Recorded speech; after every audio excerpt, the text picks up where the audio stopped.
এই ভিডিওতে x এম্পিয়ারের daily কোয়েস্টগুলো কিভাবে সমাধান করবেন কোডগুলো সেটাই দেখাবো। প্রথমে চলে আসবো কোয়েস্ট এসে প্রথম ইউটিউব ভিডিও ওয়াচ ক্লিক করে দেব, তারপর ব্যাক দিয়ে চলে আসবেন। আমি আপনার যে কোডটা লিখছি ওইটাই লিখবেন 44139 44139 এটা লিখে সাবমিট দিবেন প্রথম ইউটিউব ভিডিওতে।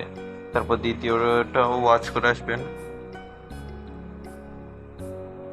ওয়াচ করে এসে মানে এর সাথে সাথে ব্যাক দিয়ে চলে আসবেন। তারপরে আমি আর স্ক্রিনে দেওয়া কোডটা লিখবেন 48134 হয়ে গেছে দুটোটা সলভ। তারপর নিচে আছে reverse of the day, reverse of the day ঢুকে জাস্ট ইন্ডেক্স লিখবেন INDEX, এই কোডটা লিখে সাবমিট দিবেন। ক্লেম হয়ে গেছে 57 মিলিয়ন আই থিঙ্ক।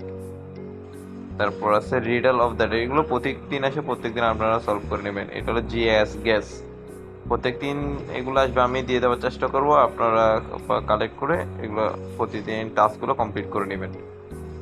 হয়ে গেছে আমার, আর বাকি যে দুইটা সেটা আমি করে ফেলতেছি, আপনারাও করে নেবেন।